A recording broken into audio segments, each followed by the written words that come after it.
Hello everyone, मैं शख्स शिवम गोस्वामी आज फिर दोबारा आ चुका हूं एक और मोस्ट इंपोर्टेंट टॉपिक को डिस्कस करने जो आपके एग्जाम पॉइंट ऑफ व्यू से इंपॉर्टेंट है, जिसका नाम है न्यूक्लियोफिलिक सब्स्टिट्यूशन रिएक्शन। बट इसमें हम न्यूक्लियोफिलिक सब्स्टिट्यूशन रिएक्शन को ही नहीं कवर करेंगे, इसमें एक पर्टिकुलर टॉपिक को टारगेट करने वाले हैं जो कि आपका मोस्ट इंपॉर्टेंट है, दैट इज SN2 रिएक्शन, जहां से हर वैरायटी के क्वेश्चन आपके एग्जामिनर पूछता है। कैसे कैसे वैरायटी क्वेश्चन आपके एग्जामिनर पूछता है, आपके MCQ यहां से बन जाते हैं, MSQ बन जाते हैं, आपके मल्टीपल सिलेक्टिव क्वेश्चन, यहां तक कि यही नहीं, असर्शन बेस्ड क्वेश्चन भी आपके यहां पे रेडी हो जाते हैं। ये टॉपिक ऐसा है, इवन इसके साथ साथ आपके स्टेटमेंट बेस्ड क्वेश्चन भी आपके एग्जामिनर ने पूछा है। ये आपके PYQ का तरीका रहा है। ये ऐसा टॉपिक है कि हर एक जो इसका जो कंसेप्ट है, हर एक एंड से इसके ऊपर क्वेश्चन बनाया जा सकता है। ये सारे वैरायटी ऑफ क्वेश्चन आपके बने हुए हैं, तो हम हर एक एंड से इस टॉपिक को कवर करेंगे कि आप हर एक एंड से तैयार हो जाए, इस टॉपिक को रेडी हो जाए कि आपका काम बन जाए। इस प्रकार से हम इस चीज को तैयार करने वाले हैं। अब बात आती है हम क्या पढ़ने वाले इस टॉपिक के अंदर। इसके अंदर पढ़ेंगे हम अपने न्यूक्लियोफिलिक सब्स्टिट्यूशन रिएक्शन को थोड़ा सा जनरल आइडिया देखेंगे, फिर देन मूव ऑन करेंगे मोस्ट इंपॉर्टेंट कंसेप्ट के बारे में जो कि आपका है सॉल्वेंट इफेक्ट ऑन न्यूक्लियोफिलिसिटी। इसको थोड़ा डिटेल में देखेंगे क्योंकि यहां से आपके PYQ बनने स्टार्ट हो जाते हैं। ठीक है, तो इसको थोड़ा डिटेल में देखेंगे क्योंकि मैंने जैसा बताया SN2 एक ऐसा कंसेप्ट है जहां से क्वेश्चन हर एक मतलब छोटी छोटी टर्म पे पूछा गया हुआ है, तो हम कोई भी चीज स्किप नहीं करेंगे। इवन इसके साथ साथ हम SN2 रिएक्शन को एक बार जनरल सिमेटिक व्यू देखेंगे, उसके बाद हम डिटेल मैकेनिज्म को डिस्कस करेंगे विद विजुअलाइजेशन। आपको हर एक विजुअलाइजेशन से समझाऊंगा कैसे बैक साइड अटैक हो रहा है, किस प्रकार से लिविंग ग्रुप लीव कर रहा है, सब कुछ यहाँ पर। इसके साथ साथ आपको लास्टली आपको एक शॉर्ट नोट दूंगा जिसकी वजह से आप एक स्लाइड को ही पढ़ लोगे तो पूरा आपका टॉपिक रिवाइज हो जाएगा। तो ये सारी चीजें हम कवर करने वाले हैं और साथ के साथ PYQs और क्वेश्चन भी प्रैक्टिस करेंगे। आइए देखते हैं न्यूक्लियोफिलिक सब्स्टिट्यूशन रिएक्शन को। तो न्यूक्लियोफिलिक सब्स्टिट्यूशन रिएक्शन का एक जनरल आइडिया लेते हैं। जो आपका न्यूक्लियोफिलिक सब्स्टिट्यूशन रिएक्शन है वो एक फंडामेंटल रिएक्शन है। होने क्या वाला है, नाम से ही पता चल रहा है, न्यूक्लियोफिलिक सब्स्टिट्यूशन यहाँ पे एक टर्म आया। होने क्या वाला है, एक कोई ग्रुप आएगा, सब्स्टिट्यूट कर देगा, दूसरा as a leaving group leave कर जाएगा। तो इसमें एक टर्म और ऐड हुआ न्यूक्लियोफिलिक, मतलब न्यूक्लियोफाइल आएगा, वो अटैक मारेगा, किसी को सब्स्टिट्यूट करेगा, वो सब्स्टिट्यूट होने के बाद लिविंग ग्रुप की तरह लीव कर जाएगा। ऐसा कुछ होने वाला है। तो अगर आप पर्टिकुलर, ये सारे आपके न्यूक्लियोफाइल है, जैसे जैसे आप पर्टिकुलर न्यूक्लियोफाइल को सिलेक्ट करोगे, आपने जैसे जैसे पर्टिकुलर न्यूक्लियोफाइल को सिलेक्ट करते ही आपका जो फाइनल प्रोडक्ट बनेगा, तो आप वैरायटी ऑफ प्रोडक्ट बना सकते हो। इस रिएक्शन की ये खासियत है। आइए देखते हैं, अगर आपने hydroxide as a nucleophile select किया, उसने अटैक मारा, chlorine as a leaving group leave कर जाएगा, क्योंकि हम पढ़ रहे हैं सब्स्टिट्यूशन रिएक्शन को, तो आपका alcohol as a major product बन जाएगा, है ना। अगर आपने SH negative as a nucleophile select किया और इसने अटैक मारा, तो आप देख सकते हो आयोडीन लीव करके आपको thiol as a major product मिलेगा। तो आप देख सकते हो वैरायटी ऑफ प्रोडक्ट बन रहा है आपका, अल्कोहल, थायोल, इवन यहां तक कि ये एक इंपॉर्टेंट आपका PYQ है और एक आपका नेम रिएक्शन है जो कि इंपॉर्टेंट है। देखिए कैसे, क्योंकि OCH3 एक न्यूक्लियोफाइल है, वो अटैक मारेगा, आपका ये जो बना वो आपका बनेगा ईथर।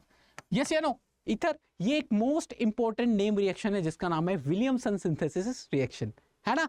तो ये इंपॉर्टेंट इसलिए बन जाता है क्योंकि ये सारी रिएक्शन SN2 को फॉलो करती है। तो SN2 रिएक्शन देख सकते हो कितना वेटेज रखती है, तो हमें डेप्थ में देखना पड़ेगा। अब बात ये आती है कि when does the bond between the leaving group and the carbon break, कि होने क्या वाला है, कि चीजें होंगी, कि बॉन्ड बनेगा कब, टूटेगा किस प्रकार से, वो सारे हम डिफरेंट मैकेनिज्म में पर्टिकुलर रिएक्शन को पढ़ते टाइम हम कवर करेंगे। तो मैकेनिज्म हम पढ़ेंगे तो ज़्यादा क्लियरिटी आएगी।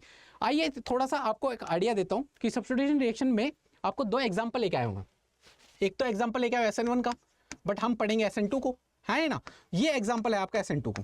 तो आइए देखिए SN1 और SN2 से रिलेटेड चीजें। तो होने का वाला ये एग्जाम्पल आपको, ये जो ऊपर वाला एग्जाम्पल है वो SN1 को दिखा रहा है। तो देखो यहां पर ये जो वाली जो कैट है वो एक न्यूक्लियोफाइल है, क्योंकि न्यूक्लियोफिलिक सब्स्टिट्यूशन पढ़ रहे हैं, और ये वाली जो कैट है ये आपका लिविंग ग्रुप है।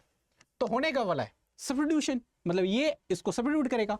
बट न्यूक्लियोफाइल जो यहां पर SN1 के अंदर होता है वो होता है वीक। क्या होता है? वीक न्यूक्लियोफाइल होता है। तो ये वीक न्यूक्लियोफाइल होने की वजह से वीक लोग क्या करते हैं, डायरेक्ट अटैक नहीं मारते, किसी का निकलने का वेट करते हैं। तो ये वीक होने की वजह से इस लिविंग ग्रुप को डायरेक्ट अटैक नहीं मारेगा, इसके निकलने का वेट करेगा। जैसे ये निकल जाएगा फिर वो अटैक मार के उसकी पोजीशन को ग्रैब कर लेगा, सब्स्टिट्यूशन डन हो जाएगा। तो एक ये तरीका हुआ सब्स्टिट्यूशन करने का। दूसरा तरीका क्या हुआ, SN2 का। यहां पर न्यूक्लियोफाइल वीक ना होके कैसा होता है, स्ट्रॉन्ग।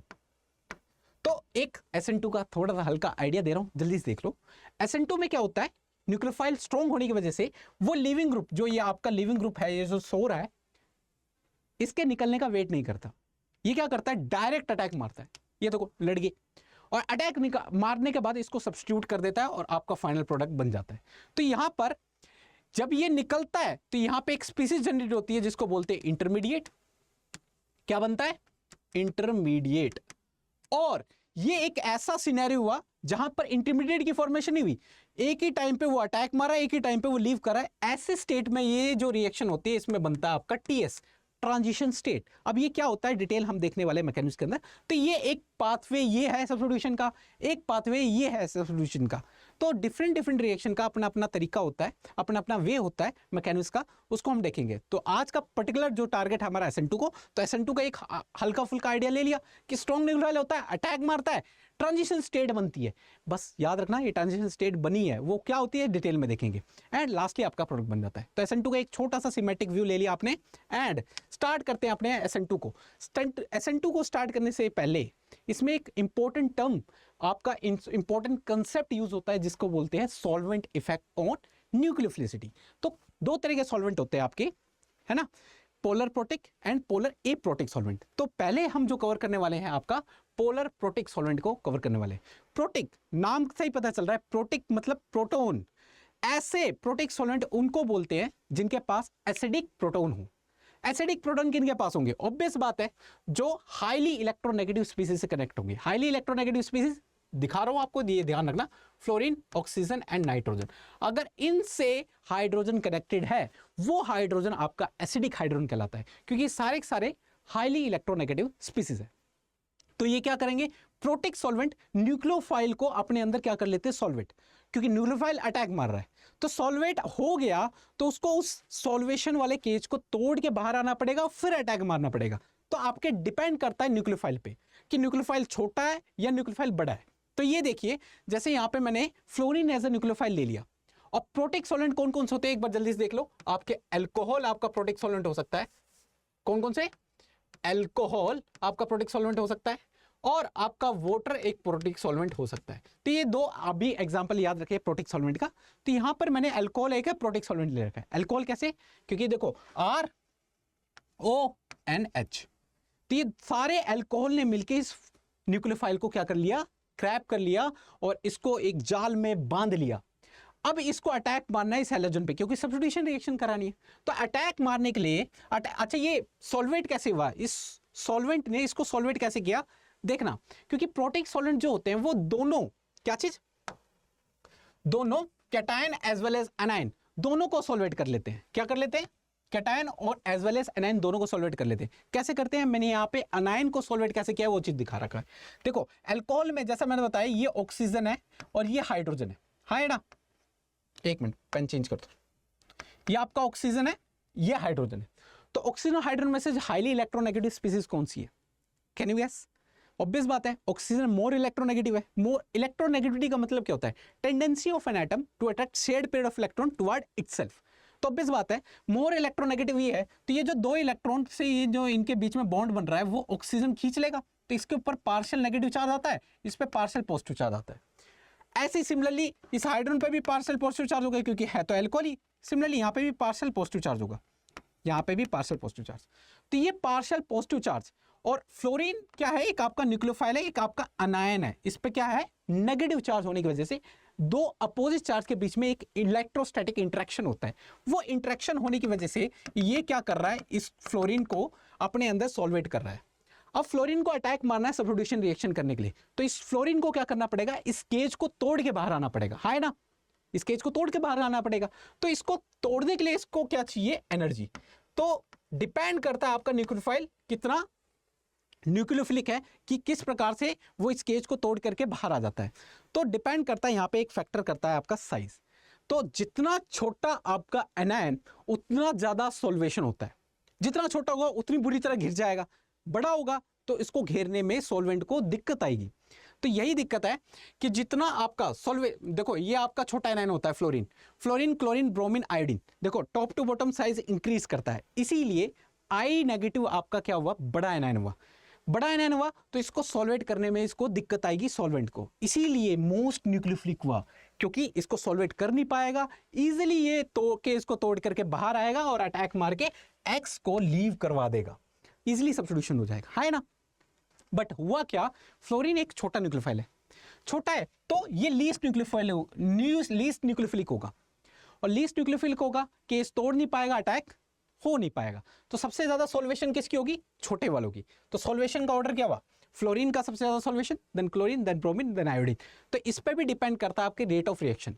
तो अभी जस्ट आइडिया लो, आगे मैकेनिज्म जब बताऊंगा तो वहां पे क्वेश्चन भी बता दूंगा, ठीक है।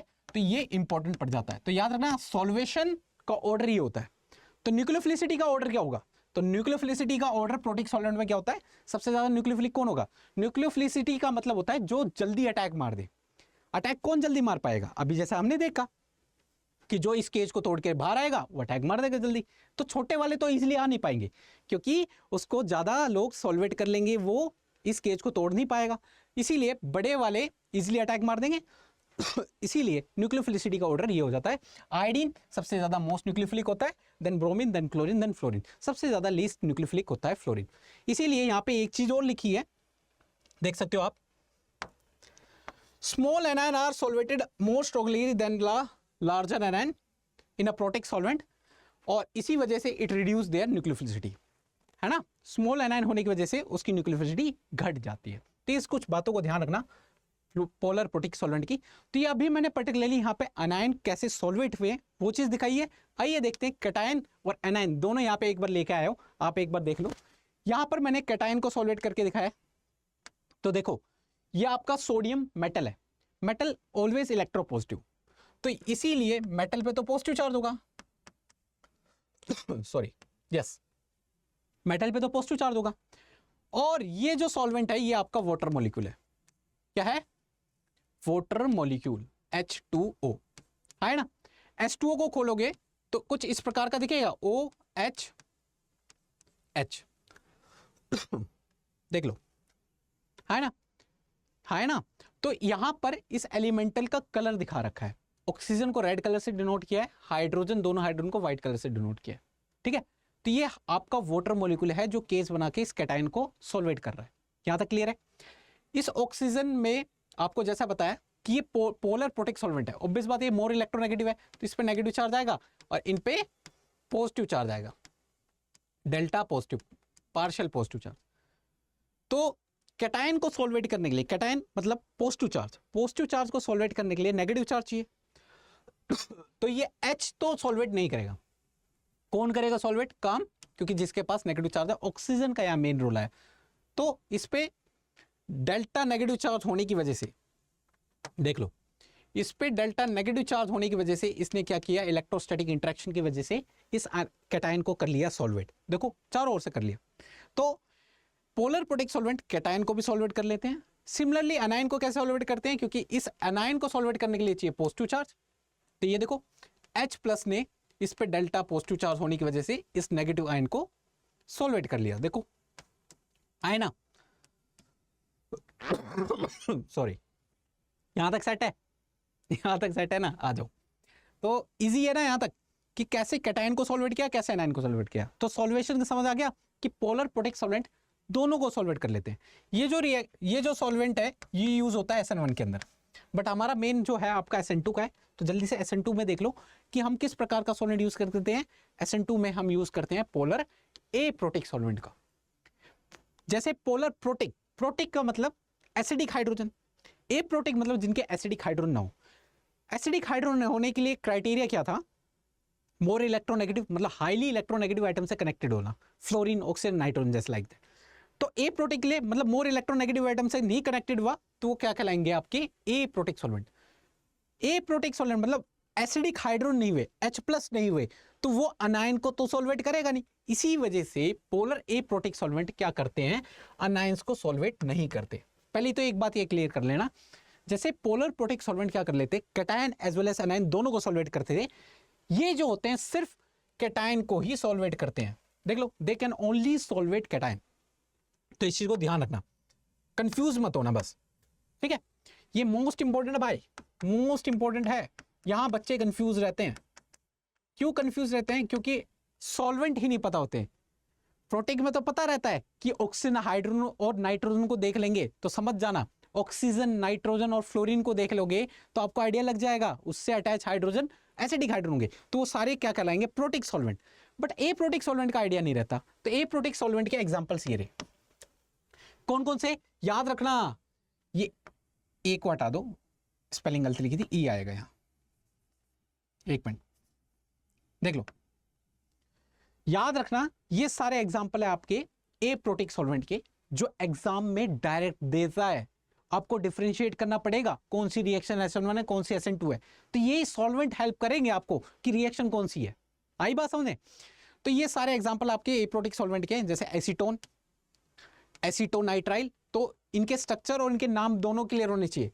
एक इंपॉर्टेंट जो है आपको डायरेक्ट कभी कभार शॉर्टकट दे देता है, THF लिखे देगा, फुल फॉर्म नहीं देगा, टेट्राहाइड्रोफ्लोरोन, तो THF टर्म भी यूज होगा रिएक्शन के अंदर, ठीक है। DMSO, ये आपके PYQs रहे हैं, इनके अंदर आए हैं इस तरीके से मेंशन करके, DMSO, DMF, dimethyl formamide, dimethyl sulfoxide and HMPAP है। तो ये जो है ऊपर वाले, इसको छोड़ के ये सारे मोस्ट कॉमन आपके एग्जाम में आ चुके हैं, तो इनको हर एक तरीके से याद कर लेना, चाहे उनकी शॉर्ट फॉर्म हो, चाहे उनका स्ट्रक्चर हो, चाहे उसको। तो ये सारे आपके पोलर ए प्रोटिक सॉल्वेंट है, इतने एग्जांपल सफिशिएंट है, इनसे बाहर आपसे एग्जाम में नहीं पूछा जाएगा। यहां तक क्लियर है? अब बात ये आती है कि ये अनायन को तो सॉल्वेट नहीं करते, हाँ है ना, अनायन को सॉल्वेट नहीं करते, अनायन को सॉल्वेट नहीं करेगी, बट हमारी जो रिएक्शन है SN2, उसमें तो आपका अल्काइल हैलाइड यूज हो रहा है, नहीं हो रहा, RX, X आपका क्लोरीन, ब्रोमीन, आयोडीन, फ्लोरीन कोई भी हो सकता है। तो ये जो X है वो आपके क्या है? एनायन। तो ये तो एनायन को सॉल्वेट नहीं करते, तो इसकी न्यूक्लियोफिलिसिटी का क्या फंडा रहेगा? वहां पे तो सॉल्वेट हो जाते हैं, उस केज को तोड़ के जो बाहर आ गया उसकी न्यूक्लियोफिलिसिटी का ऑर्डर उतनी तेज होगा, है ना, ये रहता था। बट यहाँ पे क्या रहेगा? यहाँ पे तो कोई सॉल्वेशन एनायन की होगी नहीं, होगी नहीं, तो डिपेंड करेगा मोबिलिटी पे। किसकी? मोबिलिटी पे, कौन जल्दी अटैक मार सकता है। तो बेस बात है, मोबिलिटी किसकी जल्दी होगी? फास्ट कौन होगा? ऑब्वियस बात है, छोटे लोग ज्यादा फास्ट होते हैं, है ना भाई, जो जितना छोटा हो उतनी जल्दी भाग के जाएगा, अटैक मार देगा, है ना, उतनी फुर्ती रहती है। तो इसीलिए फ्लोरीन, क्लोरीन, ब्रोमीन, आयोडीन में सबसे ज्यादा छोटा ये होता है फ्लोरीन, जिसकी वजह से ये सबसे ज्यादा मोस्ट न्यूक्लियोफिलिक हुआ। आयोडीन बड़ा होने के चक्कर में इसलिए लीस्ट न्यूक्लियोफिलिक हो। तो न्यूक्लियोफिलिसिटी का ऑर्डर, न्यूक्लियोफिलिसिटी का ऑर्डर जो बन जाता है आपका, वो ये बन जाता है, क्या बन जाता है?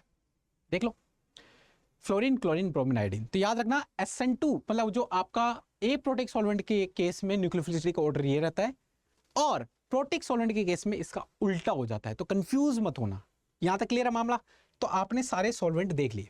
अब आ जाते हैं अपने मेन टॉपिक जो आपका कोर है, जहां से क्वेश्चन आपके बनते हैं, क्योंकि इसके बेस का जो इंपॉर्टेंट कंसेप्ट था वो हमने पढ़ लिया।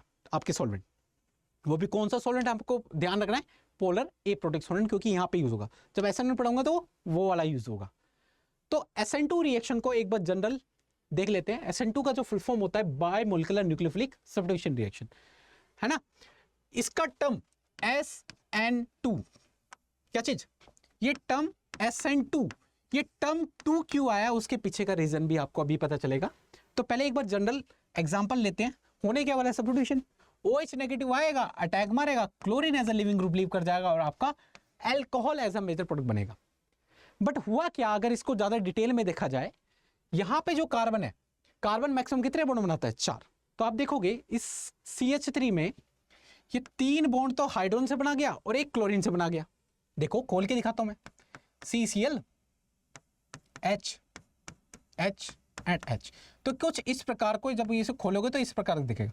तो आप देखोगे कार्बन ने अपने चारों के चारों बॉन्ड यूटिलाइज कर लिए, मतलब सारे के सारे bonding molecular orbital BMO utilize कर चुका है आपका कार्बन। तो आने वाली जो स्पीसीज जो सब्स्टिट्यूशन करने आ रही है, वो अटैक बॉन्डिंग मोलिकुलर ऑर्बिटल में तो मारेगा नहीं, इसीलिए वो जो न्यूक्लियोफाइल आ रहा है वो इसके एंटी अटैक मारता है। क्या मारता है? एंटी अटैक मारता है। कहां मारता है? Anti bonding molecular orbital. अगर बॉन्डिंग आगे है तो इसका एंटी कहां होगा? मोलिकुलर ऑर्बिटल पीछे होता है। इसीलिए SN2 के अंदर क्या होता है? एंटी अटैक फेवर होता है। क्या होता है? एंटी। तो ये देखो, इसने अटैक मारा पीछे से, इसी अटैक को बोलते हैं रियर साइड अटैक। क्या बोलते हैं? रियर साइड अटैक बोलते हैं। रियर व्यू मिरर सुना है आपने? पीछे की चीजों को देखने में हेल्प करता है। इसीलिए कभी कभार एंटी ना यूज करके वर्ड यूज करेगा रियर एग्जामिनर, ठीक है। तो याद रखना ये क्वेश्चन बनता है आपका स्टेटमेंट बेस्ड, तो आपसे पूछ सकता है किसी भी तरीके से, तो आपको हर एक तरीका आपको पता होना चाहिए, ठीक है। तो जो जो टर्म मैं बोल रहा हूं ध्यान रखना, ये पूरा टॉपिक इंपॉर्टेंट, पूरा टॉपिक ही पीवाईक्यू है, ठीक है।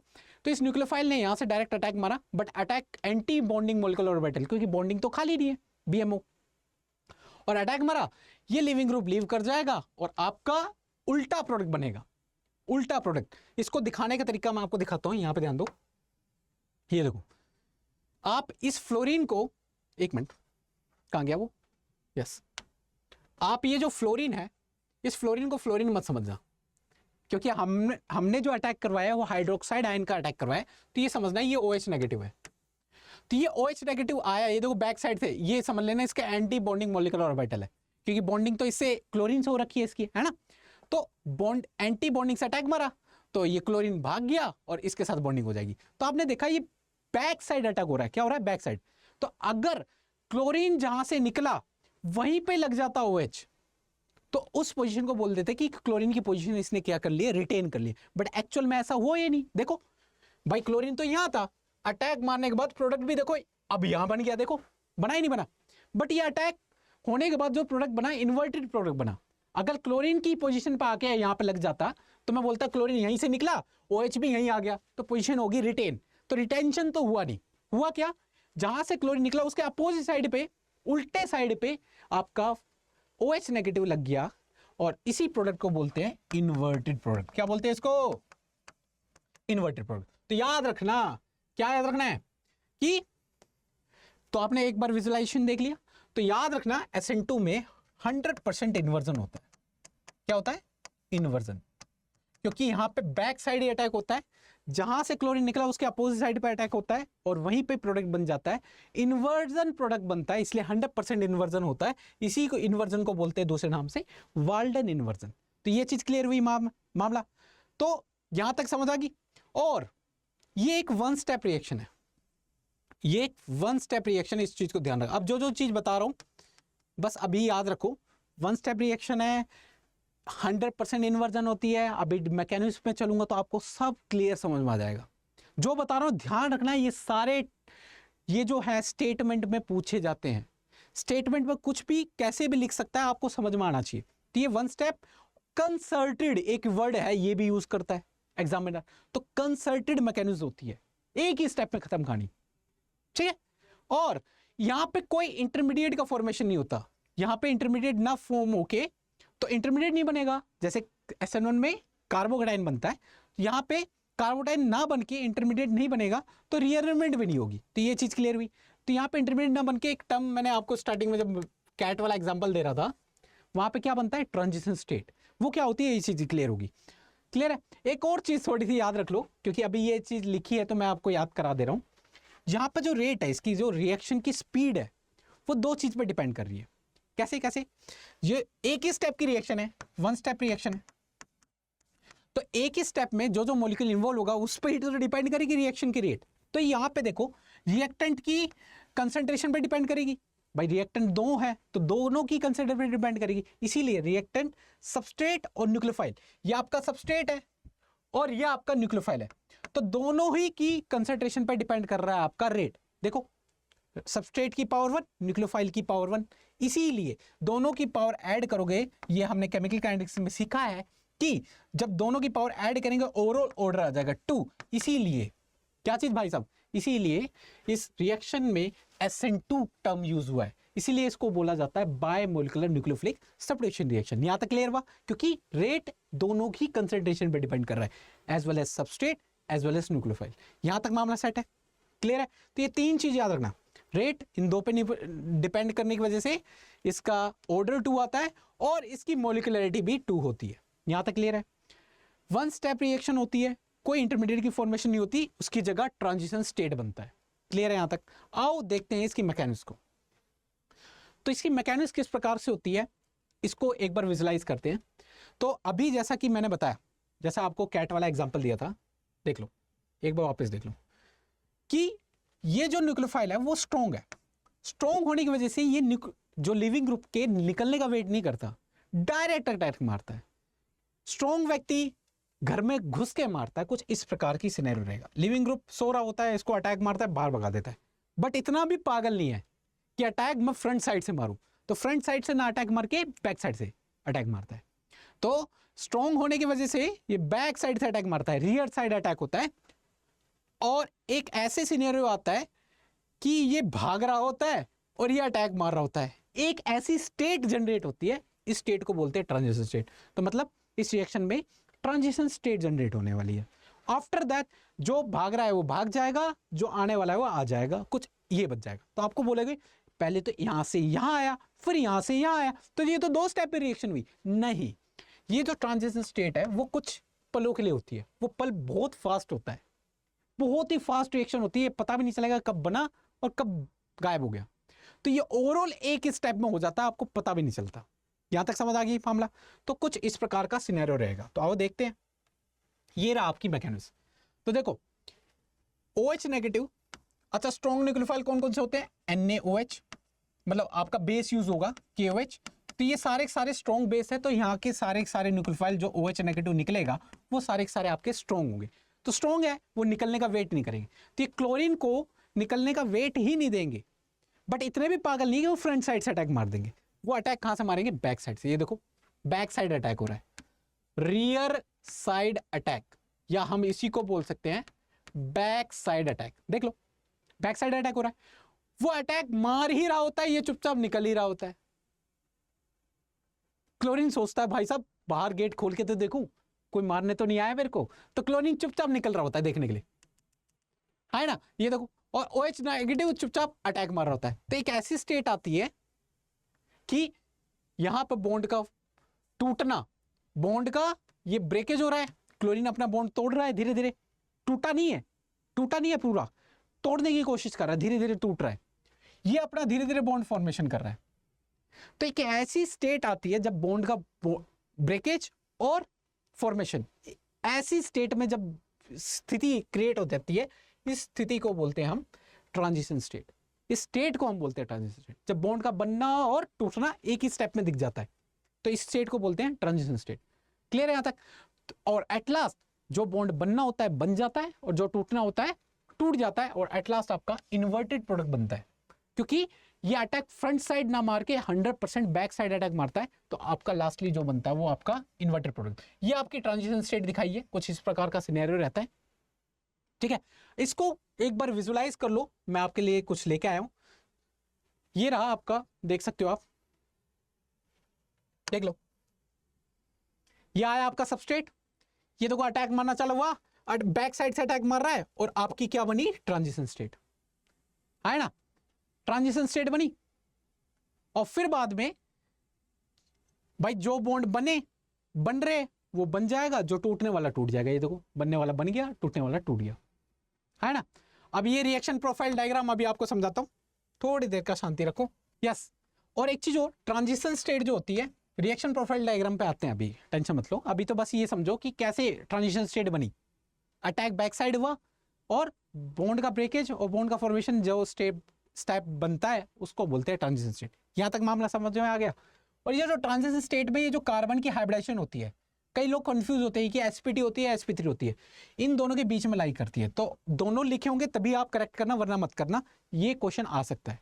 तो carbon has hybridization between sp2 and sp3 और इन्वर्टेड प्रोडक्ट बनता है। ये मोस्ट इंपॉर्टेंट है भाई, मोस्ट इंपॉर्टेंट है, क्वेश्चन आया हुआ है, स्टेटमेंट बेस्ड पूछ लेता है। ठीक है, अब इंपॉर्टेंट ये आ जाती है रिएक्टिविटी, क्योंकि हमें अभी जो हमने पढ़ा कि रेट जो होता है वो सबस्ट्रेट और न्यूक्लियोफाइल दोनों की कंसंट्रेशन पे डिपेंड करता है नहीं करता?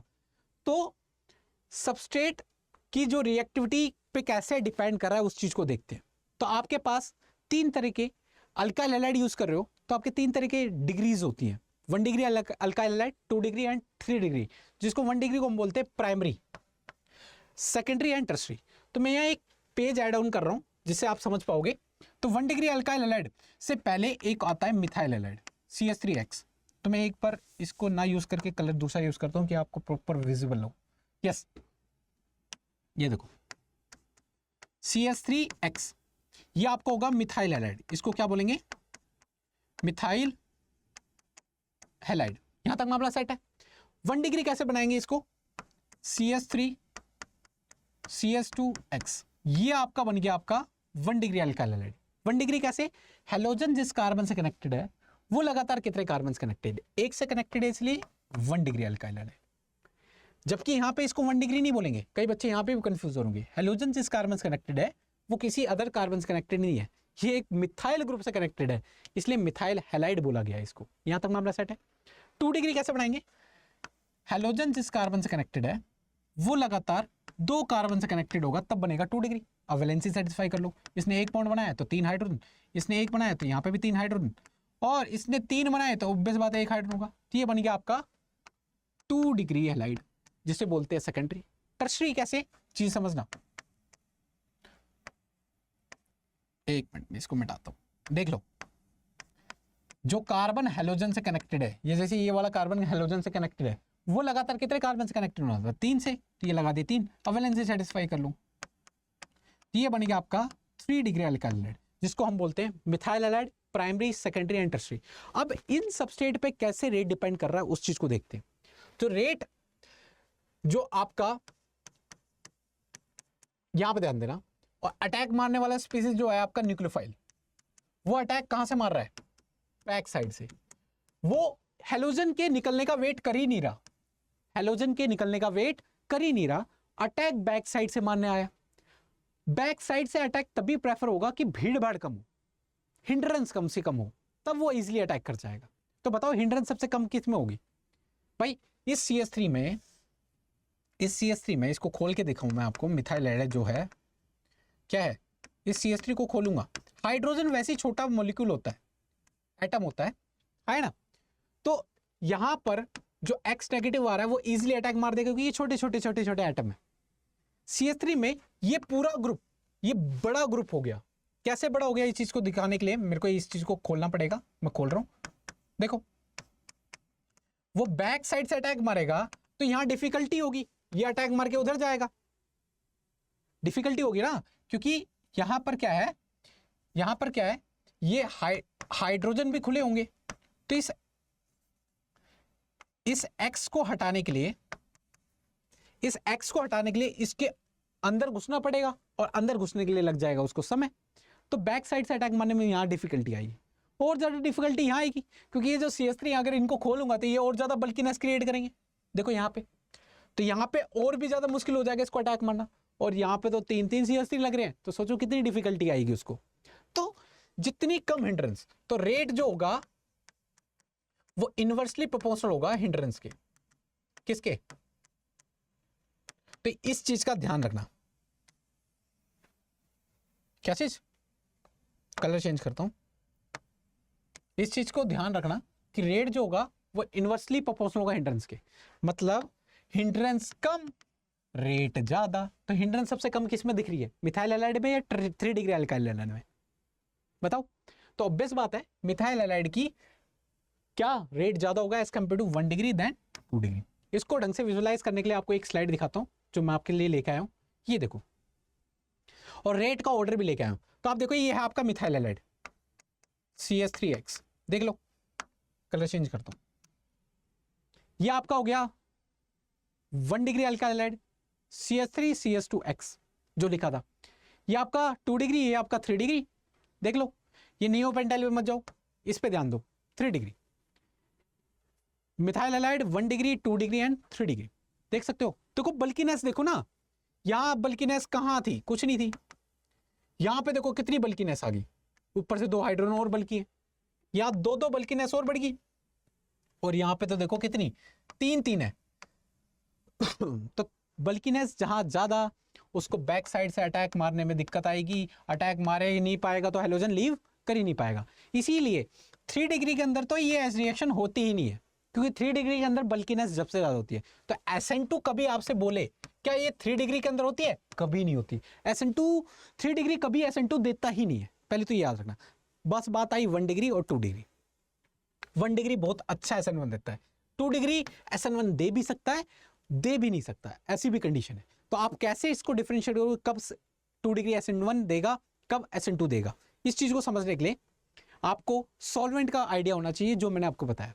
तो आप कैसे बताओगे कि 2 डिग्री जो है, क्योंकि ये देखो यार SN1 का जो ऑर्डर होता है, SN1 का यहां पे लिख रहा हूं, SN1 का जो ऑर्डर होता है वो होता है 3 degree, then 2 degree, then 1 degree. वो होता है किस वजह से, आपको वहां पे SN1 के अंदर पता चल जाएगा। अभी आपको पता चल जाएगा कि SN2 का जो ऑर्डर होता है कि 3 डिग्री के अंदर देता ही नहीं, तो रेट सबसे कम होगा। ऑब्वियस बात है 1 डिग्री के अंदर सबसे ज्यादा होगा, तो 1 डिग्री के अंदर सबसे ज्यादा, देन 2 डिग्री, देन 3 डिग्री। अभी 1 2 3 डिग्री यूज किया इसलिए मिथाइल हैलाइड को नहीं कर रहा, नहीं तो 1 डिग्री से भी ज्यादा मिथाइल हैलाइड होता है ना। यहां तक क्लियर है ना। तो SN1 के अंदर तो ये ऑर्डर होता है, SN2 के अंदर भी ऑर्डर होता है। तो आप देख सकते हो 2 डिग्री बीचों बीच पाया, फंस गया कि 2 डिग्री SN1 भी देता है, SN2 भी देता है। यहां तो ये क्लियर हो गया कि 1 डिग्री बहुत अच्छा SN2 देता है, और SN1 जो सबसे अच्छा देता है वो 3 डिग्री देता है। ये तो क्लियर हो गया 3 डिग्री जो है SN1 अच्छा देता है, 1 डिग्री SN2 अच्छा देता है। बात फंसी यहां पे 2 डिग्री की। 2 डिग्री जो है वो आपका SN1 भी दे सकता है और आपका SN2 भी दे सकता है। तो हम कैसे डिफरेंशिएट करेंगे, क्वेश्चन यही अराइज होता है, क्वेश्चन एग्जामिनर यही फंसाता है कि कब SN1 होगा कब SN2 होगा। उसके लिए आपको सॉल्वेंट का इफेक्ट पता होना चाहिए। अगर आपके पोलर प्रोटिक और पोलर एप्रोटिक सॉल्वेंट यूज हुए होंगे तो आप आइडिया लगा सकते हो इजीली कौन सा SN1 जाएगा कौन सा SN2। तो एप्रोटिक होगा तो SN2 चला जाएगा, पोलर प्रोटिक हो तो SN1 चला जाएगा। और स्ट्रॉन्ग और वीक न्यूक्लियोफाइल का भी खेला होगा। अगर स्ट्रॉन्ग न्यूक्लियोफाइल यूज हुए तो आपके SN2 चल जाएंगे, अगर वीक न्यूक्लियोफाइल यूज हुए तो SN1 चला जाएगा। तो इससे आप डिफरेंशिएट करोगे क्वेश्चन को कि कब SN1 करानी कब SN2 करानी। यहां तक मामला सेट है, आगे बढ़े। यस, तो अब आ जाते हैं अपने टॉपिक पे। कहां पे थे हम, तो ये आपने ऑर्डर देख लिया था। तो सबसे ज्यादा मिथाइल हैलाइड, फिर आपका 1 डिग्री, देन 2 डिग्री। यहां तक क्लियर है, यहां तक क्लियर है। तो ये लो आपका क्वेश्चन आ चुका है, रिएक्टिविटी ऑर्डर मिथाइल हैलाइड की सबसे ज्यादा, फिर primary, then secondary, then tertiary. और टर्सरी तो SN2 देता ही नहीं, अभी हमने देखा, क्योंकि इसमें सबसे ज्यादा बल्कीनेस होती है। क्लियर है यहां तक। तो ये देखो बल्कीनेस यहां से भी देख सकते हो आप, इसको भी दिखाने का तरीका लिया है, खोल के भी दिखा रखा है यहाँ पे नीचे, आपको यहाँ पे नहीं दिख रहा होगा, आप स्लाइड जब देखोगे ना तो ज्यादा क्लियरेंस आएगी। क्लियर है यहाँ तक मामला सेट है या नहीं है, सेट है ना। तो ट्रांजिशन स्टेट का विजुअलाइजेशन देखा कैसे बैक साइड से अटैक मारता है। ऐसी सिचुएशन आती है जब बॉन्ड का फॉर्मेशन और ब्रेकेज एक ही स्टेप में दिखता है, एक स्पीसीज के अंदर दिखता है, उस स्पीसीज को हम बोलते हैं ट्रांजिशन स्टेट। और इसका लिविंग टाइम अप्रोक्स मैं बोल सकता हूँ 10⁻⁶ सेकेंड होता है। तो आपको पता भी नहीं चलेगा कब ये बना कब ये, ठीक है, कब ये खत्म हो गया। तो ये पूरे एक स्टेप में होता है, आपको लग रहा है 2 स्टेप, बट होता है एक स्टेप में ही, ठीक है। ये 1 स्टेप रिएक्शन है। यहां तक क्लियर है। आओ रिएक्शन प्रोफाइल डायग्राम को देख लेते हैं। रिएक्शन प्रोफाइल डायग्राम में क्या होती है, रिएक्शन जो होती है उसका एक डायग्राम बनता है। तो जितने स्टेप होते हैं, number of step number off peak के बराबर होते हैं। तो अभी SN2 में हमने देखा वो 1 स्टेप रिएक्शन है, तो इसमें एक ही पीक आएगी, है ना। तो ये देखो 1 स्टेप रिएक्शन है तो एक पीक आई। तो ये 2 तरह की रिएक्शन होती है, जिसमें ऐसी रिएक्शन जो होती है जिसको एनर्जी की जरूरत पड़ती है तो उनको बोलते हैं एंडोथर्मिक रिएक्शन। और ऐसी रिएक्शन जिसको एनर्जी की जरूरत नहीं पड़ती है, वो एनर्जी रिलीज करते हैं, उनको बोलते हैं एक्सोथर्मिक रिएक्शन। तो एक्सोथर्मिक रिएक्शन का जो रिएक्शन प्रोफाइल डायग्राम है वो अलग बनता है, एंडोथर्मिक रिएक्शन का रिएक्शन प्रोफाइल डायग्राम अलग बनता है। तो ये जो डायग्राम है वो एक्सोथर्मिक रिएक्शन का बता रहा हूं, क्योंकि SN2 एक्सोथर्मिक भी देता है एंडोथर्मिक देता है, बट यहाँ पे एग्जाम्पल जो मैं लेके आया हूं एक्सोथर्मिक का। तो याद रखना कि ये जो डायग्राम है अगर कुछ इस प्रकार से रहे, ये आपका रिएक्टेंट है, ये प्रोडक्ट है, ये एनर्जी लेवल है। तो आप देख सकते हो अगर रिएक्टेंट की एनर्जी हायर हो प्रोडक्ट से, मतलब यहाँ एनर्जी रिलीज हुई है, अपने आप को स्टेबल किया है, तो इस डायग्राम को बोलेंगे एक्सोथर्मिक रिएक्शन का डायग्राम। एंडोथर्मिक का डायग्राम क्या होगा, जो उसको एनर्जी की जरूरत पड़ी, रिएक्शन अपने आप इनिशिएट नहीं हुआ, रिएक्टेंट की एनर्जी स्टेबल था, रिएक्शन अपने आप नहीं जाएगी, उसको तड़पाना होगा, थप्पड़ मारना पड़ेगा तब जाकर रिएक्शन होगी। तड़पाया है उसको, जा नहीं रही थी खुद, तो पहले एनर्जी दी, वो पहले ही स्टेबल था, मतलब उसकी एनर्जी वैसे ही कम थी, फिर हमने उसको जबरदस्ती किया, फिर वो प्रोडक्ट बना। तो जब आपकी रिएक्टेंट की एनर्जी कम हो प्रोडक्ट से, तो इस रिएक्शन के डायग्राम को बोलते हैं एंडो। तो ये चीज समझ आ गई। तो आपको ये वाला कुछ सिनेरियो यहाँ पे दिख रहा है, तो ये एक्सोथर्मिक का डायग्राम है, एक्सोथर्मिक का रिएक्शन प्रोफाइल डायग्राम है, ठीक है। तो ये मैंने ये वाला एग्जाम्पल लिया। तो देखो रिएक्टेंट की एनर्जी हायर है नहीं है, प्रोडक्ट की एनर्जी लोअर है ही नहीं है ना, है ना। तो ये देखिए कि ये फ्री एनर्जी या रिएक्शन कोऑर्डिनेट, मतलब रिएक्शन किस प्रकार से जा रही है। तो अभी आपको मैंने दिखाया, इसको मैं मिटा रहा हूं, यहां तक समझ गए ना। पहले हम रिएक्शन लिख लेते हैं, उस हिसाब से समझते हैं। तो होने क्या वाला है, अल्काइल हैलाइड और अटैक कौन मारने वाला है, न्यूक्लियोफाइल, है ना, न्यूक्लियोफाइल। तो न्यूक्लियोफाइल बैक साइड से अटैक मारेगा, और जब अटैक मारेगा तो क्या होने वाला है, आपका न्यूक्लियोफाइल अटैक मारेगा धीरे धीरे धीरे धीरे किस पे, आर पे, वो धीरे धीरे लीव कर रहा होगा। तो ऐसी जो स्टेट बनी, यहाँ पे बॉन्ड का फॉर्मेशन, यहाँ बॉन्ड का ब्रेकेज, ऐसी स्टेट को बोलते हैं ट्रांजिशन स्टेट। तो ये क्या बना, ट्रांजिशन स्टेट। आफ्टर दैट ये क्या होगा, जो बॉन्ड बनना होगा बन जाएगा, जो टूटना होगा टूट जाएगा। तो आपका एट लास्ट जो बनेगा वो इन्वर्टेड प्रोडक्ट बनेगा उल्टा, RNU। तो यहाँ पे इस चीज को दर्शाया गया है ग्राफिकल फॉर्म में। आपका न्यूक्लियो जो सबस्ट्रेट था, ये देखो, alkyl halide and nucleophile, alkyl halide and nucleophile दोनों है। जब ये रिएक्शन स्टार्ट हुई थी, अब रिएक्शन ये क्लोज आने लगा, रिएक्शन स्टार्ट होती गई, एक ऐसी स्टेट आई कुछ इस प्रकार की, जब बॉन्ड का बनना और टूटना एक ही स्पीसीज के अंदर दिखा। तो इस स्टेट को बोलते हैं ट्रांजिशन स्टेट। तो ये जो पीक है ना, ये जो पीक, ये दिखाती है आपकी ट्रांजिशन स्टेट को। एक इस प्रकार की भी पीक आपने देखी होगी, नीचे से पीक देख लो। तो ये वाली ऊपर वाली जो पीक है वो बताती है आपकी ट्रांजिशन स्टेट को, और ये जो नीचे वाली जो पीक बताती है, जो हम डिप आता है, ये जो डिप आ रहा है वो बताती है आपकी इंटरमीडिएट को। क्या, इंटरमीडिएट रिएक्शन में बनने वाली कुछ स्पीसीज, ठीक है। तो ये तो वो डिप वाला तो नहीं है, तो ये इंटरमीडिएट नहीं है, वो आपकी क्या होते हैं, जो ऊपर वाला जो कर्व होता है, पीक होती है, वो कहलाती है आपकी ट्रांजिशन स्टेट। और हर एक रिएक्शन की अपनी खुद की ट्रांजिशन स्टेट होती है। तो ट्रांजिशन स्टेट हमेशा बनती है, उसका लिविंग टाइम शॉर्ट होता है, इसलिए वो रिएक्शन के स्टेप में काउंट नहीं होता। यहां तक क्लियर है। तो ये ऊपर हम पाया, ये ऐसी स्पीसीज है जहां पर बॉन्ड का बनना और टूटना एक ही स्पीसीज के अंदर है, इसलिए इसको ट्रांजिशन स्टेट बोला है। तो एट लास्ट क्या होगा, जिसका बॉन्ड बनेगा बन जाएगा, जिसको टूटना होगा टूट जाएगा। एट लास्ट ये अपने को स्टेबलाइज करता आएगा और आपका इन्वर्टेड प्रोडक्ट बन गया। देख लो, RNU, न्यूक्लियोफाइल अटैच हो गया और लिविंग ग्रुप लीव कर गया। तो ये कुछ इस प्रकार का सिनेरियो रहा है। तो इसको विजुलाइज करने के लिए आप इसको, यस देखो, ये पास आए, बैक साइड से अटैक मार रहा है, बैक साइड से अटैक मार रहा है, देख लो, बैक साइड से अटैक मारा, बनी क्या आपकी यहाँ पर अभी ट्रांजिशन स्टेट, आगे बढ़ा दी क्या मैंने, देख लो ट्रांजिशन स्टेट बन गई। अब ये स्टेट ऐसी है जिसमें बॉन्ड का फॉर्मेशन और ब्रेकेज दोनों दिख रहे हैं। फिर जो टूटना था टूट गया, जो बनना था बन गया। अब रिएक्शन प्रोफाइल डायग्राम के थ्रू देख लो, ये देखो रिएक्टेंट आए, क्लोज आते गए, आपका बन गया ट्रांजिशन स्टेट। अब ये ट्रांजिशन स्टेट बनने के बाद कुछ देर रुकेगा, पता भी नहीं चलेगा आपको। फिर ये अपने आप को जो बॉन्ड बनना होगा बन जाएगा, जो टूटना होगा टूट गया, एट लास्ट आपका बन गया, है ना। तो ये था आपका विजुलाइजेशन। एक बार और देखनी है, जल्दी से देख लो एक बार और, क्योंकि विजुलाइज ढंग से होना चाहिए। देख लो, ट्रांजिशन स्टेट बना, देखो ट्रांजिशन स्टेट बन चुका है, ये देखो दिखा रहा है, पहुंच गया पीक पे, देख लो। अब जो बॉन्ड बनना होगा बन जाएगा, जो टूटना होगा टूट जाएगा। ये देखो टूटना चालू हो गया, ये आ रहा है नीचे, और आपका प्रोडक्ट बन गया, ये रहा। अब इसको रिएक्शन प्रोफाइल डायग्राम के देख लो, ये पास आ रहे, ये बन गया ट्रांजिशन स्टेट, पीक पे चला गया है। और ये फिर लास्ट, ये देखो टूट के जा रहा है, गया वो टूट के, और आपका लास्टली आपका प्रोडक्ट बन गया। सिंपल, बट मैंने दिखा दिया, इससे आप ढंग से विजुलाइज कर पाओ। तो ये था रिएक्शन प्रोफाइल डायग्राम एक्सोथर्मिक का, इजी था। अब आ जाते हैं आगे, बढ़ते हैं आगे क्वेश्चंस पे। तो बस क्वेश्चन, अब इन चीजों को ध्यान रखना, और अभी आपको कंक्लूड भी कर दूंगा, तो ध्यान रखना इन बातों को, बस क्वेश्चन अपने आप हो जाएंगे। इन आंसर पे मत ध्यान दो। पहले मैं यहाँ पे लिख रहा हूँ, देखो यहाँ पे देखो, Cl अबव द साइड है, Cl ऊपर है ना, देखो Cl ऊपर है, तो OH नेगेटिव आयन जो अटैक मारेगा वो नीचे से मारेगा, क्योंकि एंटी अटैक होता है। एंटी बोल सकते हो, रियर साइड अटैक होता है, बैक साइड से अटैक होगा। तो OH नेगेटिव आयन यहां से अटैक मारेगा, Cl एज ए लीव कर जाएगा, तो आपका जो प्रोडक्ट बनेगा वो आपका प्रोडक्ट, ये 5 मेंबर रिंग है ना, Cl इधर था, है ना, तो आपका OH यहां लग जाएगा, H ऊपर चला जाएगा। तो ये कुछ इस प्रकार का सिनेरियो बनेगा। यहाँ पे CH3 लगा हुआ है और यहाँ पे H लगा हुआ है। तो ये देख सकते हो, आपका इस प्रकार की ट्रांजिशन स्टेट होगी, क्योंकि leaving group departs from the top side, क्योंकि वो टॉप साइड पे ही था, और जो आपका न्यूक्लियोफाइल है वो बॉटम साइड से अटैक मारेगा। ये देखो, nucleophile attacks from the bottom side, क्योंकि इस प्रकार की ट्रांजिशन स्टेट बनेगी। यही तो SN2 है, देख लो, उसके अपोजिट साइड से अटैक मारेगा, तो मार रहा है। ये देखो, इस प्रकार का फाइनल प्रोडक्ट आपका ये बन गया। That's again shows the inversion in configuration. तो आपको इन्वर्जन इन कन्फिगरेशन बनानी है।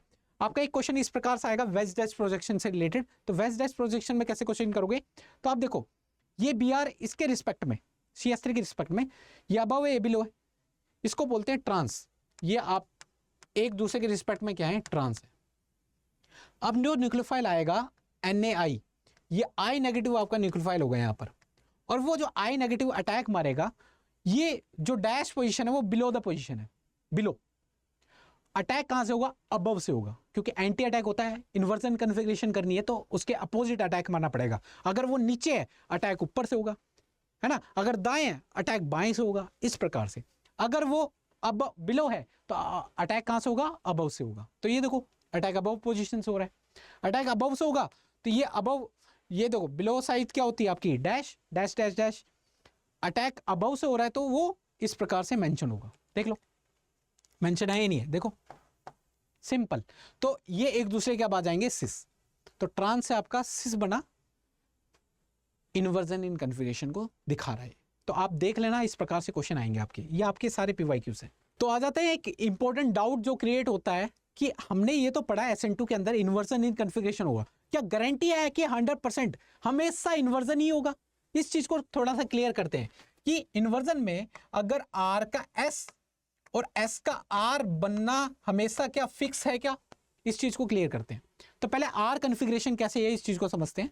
देखना, जो हाईएस्ट प्रायोरिटी कार्बन की जो 4 बॉन्डिंग है उसमें सबसे हाईएस्ट वेटेज किसकी है, ब्रोमीन की, फ्रॉम द मास पोजीशन देखी जाए तो। फिर इसकी देखी जाएगी, 2 पोजीशन इसको देंगे, 3 पोजीशन इसको देंगे, 4 इसको देंगे, क्योंकि हाइड्रोजन सबसे लोवेस्ट वेट है तो उसको सबसे लोएस्ट प्रायोरिटी देंगे। तो हमने प्रायोरिटी दे दी, और हमें पता है लोएस्ट प्रायोरिटी बिलो होनी चाहिए, तो हम कोई चेंजमेंट नहीं करेंगे। तो 1 से 2, 2 से 3 जाओ, 1 से 2, 2 से 3। तो ये आप देख रहे हो ये आपका कैसा है, क्लॉकवाइज, क्लॉकवाइज होगा तो R कन्फिगरेशन, तो ये आपका R कन्फिगरेशन है।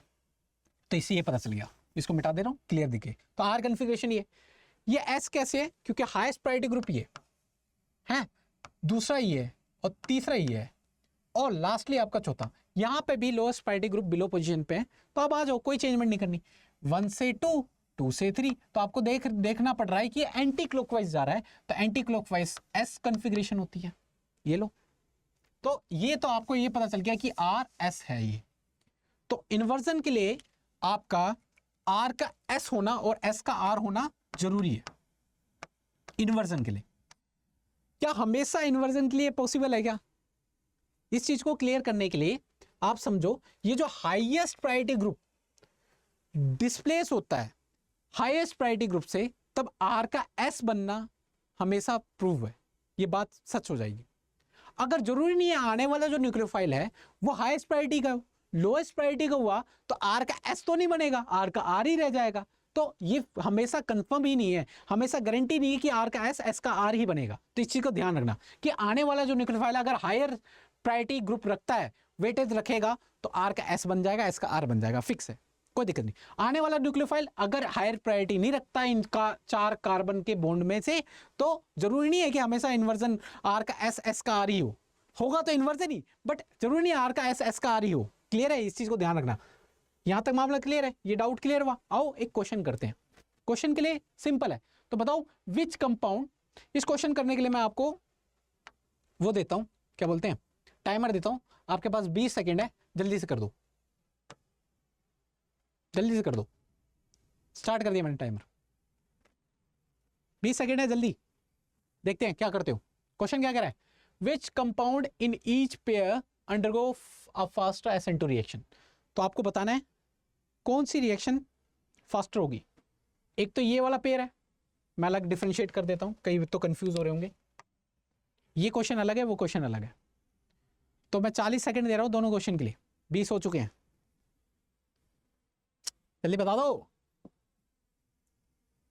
10 सेकंड हो रहा है, हो गया, हो गया। अब मैं आ रहा हूं इस क्वेश्चन को करने के लिए, जल्दी देखो।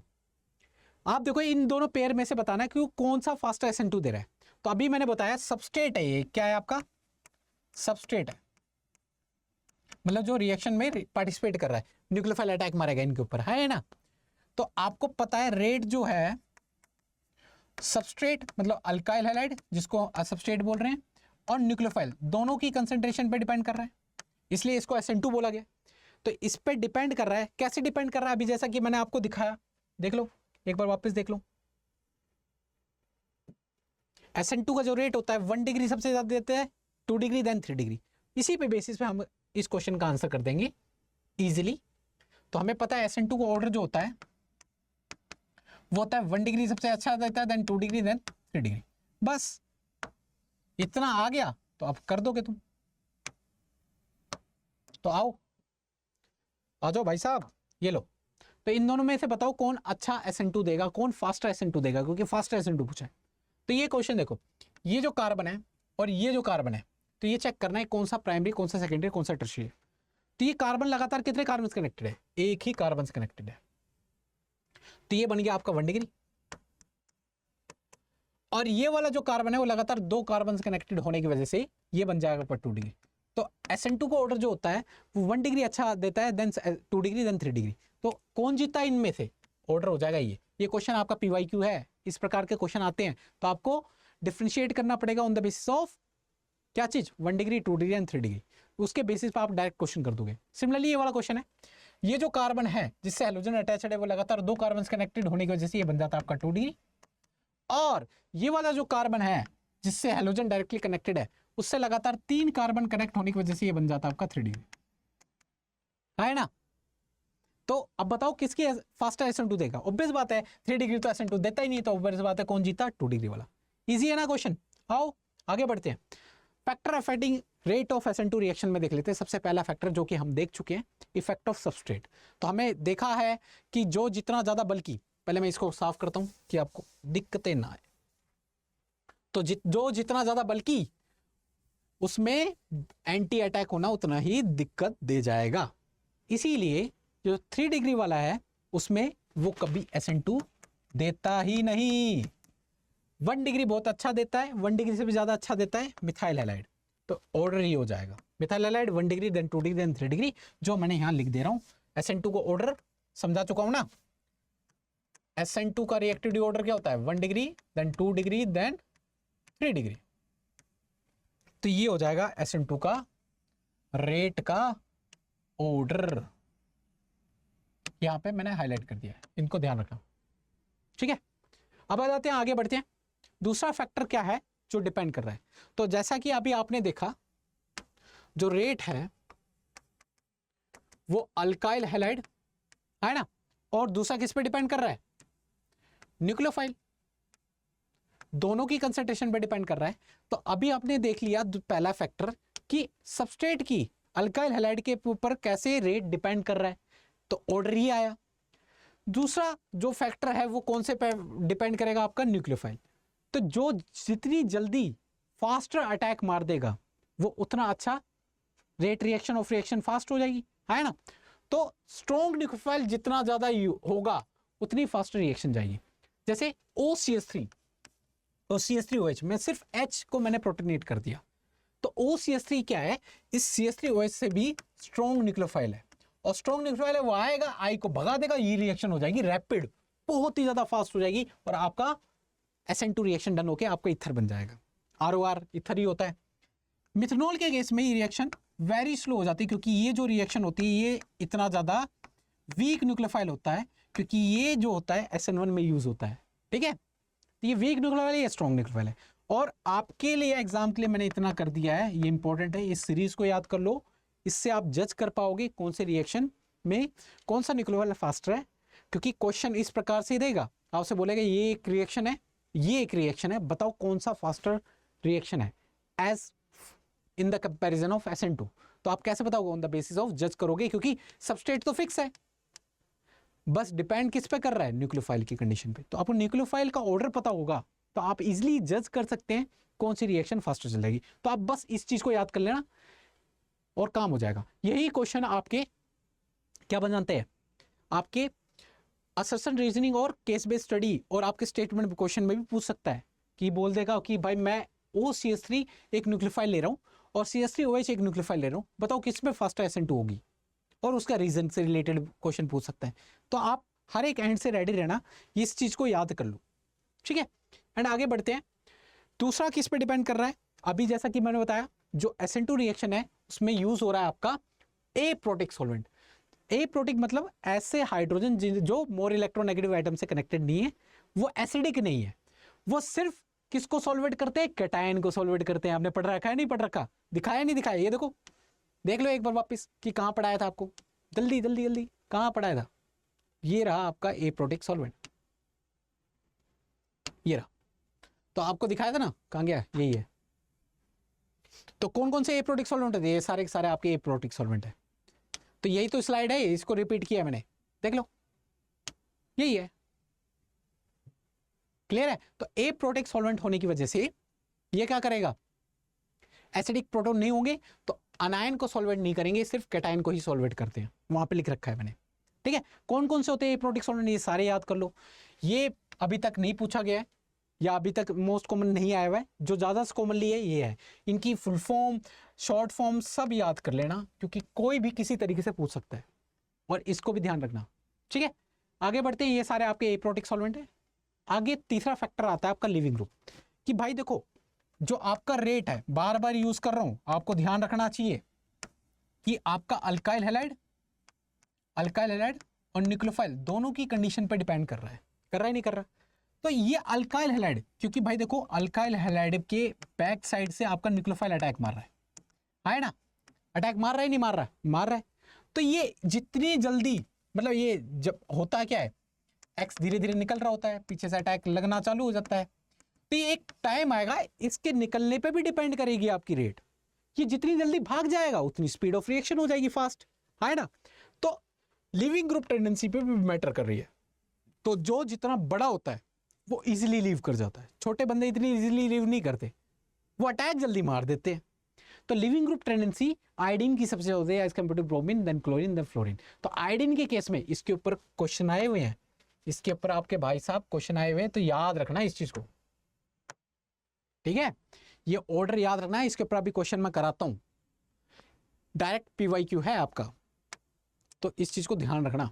लिविंग ग्रुप टेंडेंसी याद रखना, फ्लोरीन, क्लोरीन, ब्रोमीन, आयोडीन में सबसे ज्यादा गुड लिविंग ग्रुप होता है आयोडीन, और सबसे लोएस्ट जो आपका लिविंग ग्रुप होता है वो आपका फ्लोरीन होता है। तो इस चीज को ध्यान रखना, इसके ऊपर क्वेश्चन आया हुआ है। तो good leaving group helps the reaction go faster, तो जितना ज्यादा इजिली वो लीव कर जाएगा उतनी रिएक्शन जल्दी हो जाएगी। नेक्स्ट फैक्टर क्या है आपका, नेक्स्ट फैक्टर, तो ये सारे 4 फैक्टर हमने 4-5 फैक्टर कवर कर लिए। ये रहा आपका क्वेश्चन जो इसके ऊपर बेस्ड था, which alkyl halide would be expected to react more rapidly in the SN2 mechanism, explain your answer. तो एक्सप्लेनेशन है, आप पहले इन दोनों में कंपेयर कर दो कौन सा फास्टर होगा कौन सा नहीं होगा। आपके लिए टाइमर लगा दे रहा हूं कि आप इजीली इसको जल्दी से कर पाओ, वही टाइमर के रेट वही रहेगा 20 सेकंड। तो ये मैंने चालू कर दिया, लग जाओ, योर टाइम स्टार्ट नाउ, जल्दी बता दो इन सभी पेयर ऑफ ग्रुप में कौन अच्छा SN2 देगा। और ये तो अभी करंट कंसेप्ट बेस्ड क्वेश्चन है, अगर आपने ध्यान से सुना हो तो खेला हो जाएगा, जल्दी।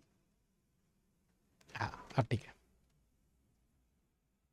10 सेकंड और ले लो, इससे ज्यादा नहीं हुआ। पोप्सो कर लिया होगा आपने, मिटा रहा हूं मैं, जल्दी से गायब कर रहा हूं, ये लो आ जाओ। तो जल्दी से एक बार देख लो भाई साहब जो अभी पढ़ा है। अभी जैसे मैंने बताया good leaving group helps the reaction go faster, तो लिविंग ग्रुप सबसे अच्छा कौन है, आयोडीन, तो ये लिख ले रहा हूं मैं यहाँ पर। तो fluorine, chlorine, bromine and iodine में, तो जल्दी बताओ कौन सा लिविंग ग्रुप सबसे फास्ट है। तो आयोडीन बहुत अच्छा लिविंग ग्रुप है एज कंपेयर टू फ्लोरीन। ये मैंने डब्बे में पैक कर दिया, इसको ध्यान रखना। यस, तो कर दो आंसर। तो इन दोनों में से बताओ, इसी पे नहीं है, एक और फैक्टर है, इस फैक्टर पे डिपेंड, तो ये वाला क्वेश्चन है, ये वाला नहीं, ये वाला नहीं, ये वाला, ये वाला ब्रोमीन और क्लोरीन का एक फैक्टर आएगा, ये रहा, ये वाला इस फैक्टर है। और सारे फैक्टर यहां पे लग रहे हैं, आपका सबस्टेट भी लग रहा है। देखो ये जो हेलोजन जिस कार्बन से कनेक्टेड है वो लगातार एक कार्बन से कनेक्टेड होने से ये बन गया 1 डिग्री। ये जो हेलोजन जिस कार्बन से कनेक्टेड है वो लगातार 3 कार्बन से कनेक्टेड, इसलिए बन जाता है 3 डिग्री। तो बताओ कौन सा फास्टर SN2 देगा, 1 डिग्री या 3 डिग्री? 3 डिग्री तो SN2 देता नहीं है, तो ये जीत जाएगा, यही इसकी एक्सप्लेनेशन है। इन दोनों से बताओ, ये इस वाले फैक्टर पे डिपेंड कर रहा है, क्योंकि देखो सबस्ट्रेट तो सेम है, बस लिविंग ग्रुप डिपेंड कर रहा है। यहाँ क्लोरीन है, वहां पे आयोडीन है, तो बताओ कौन सा अच्छा लिविंग ग्रुप है। आयोडीन देखो यहाँ है, क्लोरीन देखो कहाँ है, यहाँ है। तो अच्छा लिविंग ग्रुप कौन सा है? आयोडीन, तो ये जीत जाएगा। इन दोनों में से क्या देखो, तो देखो लिविंग ग्रुप सेम है, फिर मैटर क्या करेगा आपका? सबस्ट्रेट। सबस्ट्रेट कौन सा? तो आप देखोगे ये जो कार्बन है उस कार्बन से अटैच एक ही कार्बन कनेक्टेड है, इसलिए 1 डिग्री। ये जो कार्बन है वो लगातार एक ही कार्बन से कनेक्टेड है, तो ये भी 1 डिग्री। अब यहाँ पे कहानी फंस जाएगी, कहीं तो यहाँ पे निपट जाएंगे कि भाई साहब दोनों ही 1 डिग्री आए, तब कैसे जज करें? तब मैंने आपको बताया था सबस्ट्रेट के लिए, बताया था कि बल्कीनेस जहां कम वहां पे रिएक्शन की रेट फास्टर। तो बताओ बल्कीनेस कहाँ है? तो यहाँ देखो बल्कीनेस है बट दूर है, ये देखो कितनी दूर है। यहाँ बल्कीनेस है पास में ही आ गई, ये देखो। तो बल्कीनेस इसमें ज्यादा है, दोनों ही 1 डिग्री है, बट बल्कीनेस पास में ही हेलोजन के इसके पास है, इसीलिए ये रिएक्शन की फास्टर रेट देगा एज कंपेयर टू ये। क्लियर है यहाँ तक? अब इन दोनों में तो खेला खेल ही दोगे। तो ये तो ऊपर से बात है, लिविंग ग्रुप के हेल्प से अगर हम जज करेंगे तो तुम यहां फंस जाओगे, यहां फंस जाओगे। बोलोगे ब्रोमीन अच्छा लिविंग ग्रुप है, वो लीव कर जाएगा, क्लोरीन नहीं कर पाएगा। तो आप बोलोगे तो ये इसका रेट ज्यादा होगा, नहीं। आप देखो ये बेंजीन रिंग है और वो सिंपल चेन है, तो इसका रेट ज्यादा होगा SN2 का। ये बल्कीनेस थोड़ा ज्यादा है एज कंपेयर टू ये, तो यहाँ पे भी बल्कीनेस है। तो इसके ऊपर बेस्ड यही वाला क्वेश्चन था और बाकी सारे फैक्टर अदर वाले लगे हुए थे। तो आप देख सकते हैं ये क्वेश्चन कितना इंटरेस्टिंग था। तो इन सभी क्वेश्चन से हमने सारे कंसेप्ट को कर लिया है रिवाइज। अब आ जाते हैं, आपको शॉर्ट नोट देता हूं जो ये सारे फैक्टर्स को कवर कर रहा है। ठीक है, तो पहला क्या, काइनेटिक्स को देखते हैं, रिएक्शन की स्पीड।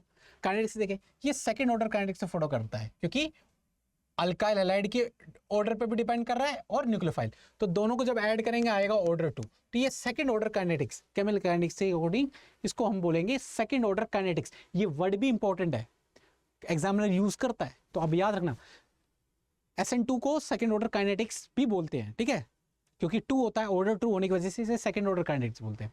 यहां तक समझ आ गया? जो रेट होता है वो अल्काइल हैलाइड और न्यूक्लियोफाइल दोनों की कंसंट्रेशन पर डिपेंड कर रहा है।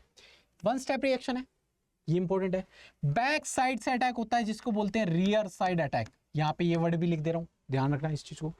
इन्वर्जन इन कन्फिग्रेशन स्टीरियोजेनिक सेंटर, तो ये स्टीरियोजेनिक सेंटर स्टीरियो सेंटर होता है, इस पे मत जाना। इन्वर्जन इन कन्फिग्रेशन होता है जिसको वाल्टर इन्वर्जन बोलते हैं।